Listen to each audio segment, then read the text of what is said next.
कसूर जुनैद अहमद की रिपोर्ट के मुताबिक कसूर बाबा बुल्ले शाह अस्पताल में डॉक्टर्स की मुबैना गफलत से मां की गोद उजड़ गई। इमरजेंसी वार्ड में मुबैना तौर पर गलत इंजेक्शन लगने से 2 साला बच्चा जाँ बहक हो गया। बच्चे के जाँ बहक होने पर बच्चे की वीडियो बनाने पर एमएस ने मोबाइल छीन लिया और बदतमीजी भी की गई। लवाहिकीन ने लाश इमरजेंसी के बाहर रखकर डॉक्टर्स के खिलाफ शदीद एहतजाज किया। एमएस ने इंक्वायरी कमेटी तश्कील दे दी। डॉक्टर चेक कराया, एक लेडी डॉक्टर सी उन्हें बरनोले लाए, 2-3 उन्हें को नहीं चले, उन्हें दवा लाने बरनोला लाया नहीं चलिया, दवा उन्हें वर्दी पाई टोर भी कार नू।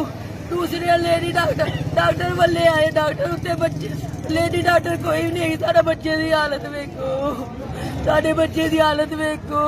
ओ कोई किसी ने गल नहीं सुनी। कभी कोई डॉक्टर वाले भज्जा ही आता है, कोई नर्सा वाले भज्जे ही आता है, कोई दवाइयां वाले भज्जे ही आते ने। 2 साल का मेरा इन्हें वगैरह पुत्र सी, 2 साल का कोई मुंडा सी, ओदे कोल इन्होंने पूरा मिलना चाहिए। साडे बच्चे ने नरशासी की, सानू इंसाफ मिलना चाहिए। एमएस आया उहदे नाल भी गल कीती, आंदे राजे की क्या डॉक्टर ने बड़ी बुलाई है।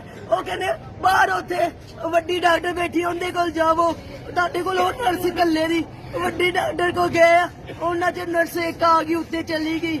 ਉਹਨੇ ਇੱਕ ਡਿਰੀ ਬੁਲਾਈ ਹੈ, 300 ਮਿਲ ਗਏ। ਉਹ ਇੱਕ ਨਰਸ ਆਈ, ਉਹ ਕਹਿੰਦੀ ਵਰਦੀ ਪਾਈ ਨਾ, ਮੁੰਡੇ ਨੇ ਕੋਈ ਪੈਂਟ ਸ਼ਰਟ ਦੇ ਵਿੱਚ ਸੀ ਮੁੰਡਾ, ਉਹਦੇ ਕੋਲ ਇਹਨਾਂ ਟੀਕਾ ਲਵਾ ਕੇ ਉਹਨੇ ਮੇਰੇ ਪੁੱਤਰ ਉਹ ਟੀਕਾ ਲਾ ਕੇ ਮੇਰੇ ਪੁੱਤਰ ਮੂੰਹ ਚ ਚੱਗ ਵਗੇ ਲਾਪੀ ਹੈ। ਉਸੇ ਵੇਲੇ ਮੇਰੇ ਪੁੱਤਰ ਨੇ ਅੱਖਾਂ ਮੀਟ ਲਿਆ ਨੇ। ਮੇਰੇ ਕਰਵਟ ਲਵੋ, ਉਹਦੀ ਕਰਵਟ ਲਵੋ।